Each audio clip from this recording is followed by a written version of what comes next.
Bonjour à tous, les ministères Notre Pain Quotidien vous proposent la méditation du jour. Menez avec humilité. Le verset du jour. Au milieu de vous se trouve quelqu'un que vous ne connaissez pas, et je ne suis pas digne de détacher la courroie de ses sandales. C'est dans Jean chapitre 1, versets 26 et 27. Depuis 51 ans, mon ami Butch est l'entraîneur bien-aimé des équipes de natation d'un lycée du quartier. Par curiosité, je lui ai demandé combien de championnats d'État il avait remporté au cours de sa carrière.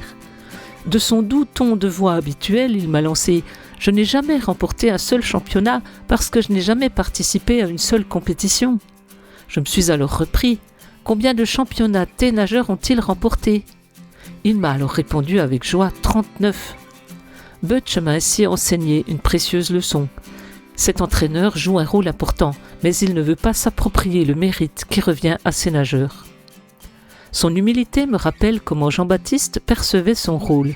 Il avait pour tâche de conduire les gens à Jésus, le Messie, celui qui accomplit la promesse de Dieu d'envoyer un sauveur. Mais il a tant attiré l'attention que les chefs religieux ont voulu savoir exactement qui il était. En réponse, la Bible indique qu'il déclarait sans restriction « Moi, je ne suis pas le Messie ».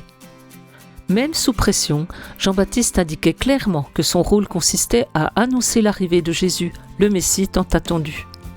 Cette qualité de l'humilité qui pousse à refuser de s'octroyer un mérite ne nous revenant pas, nous permet de garder une juste perspective de nos réalisations, tout en reconnaissant les missions ou les rôles ayant été confiés aux autres.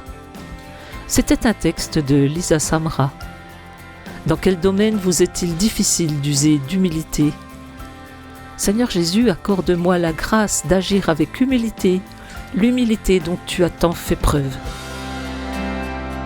Cet encouragement vous a été proposé par les ministères Notre Pain Quotidien.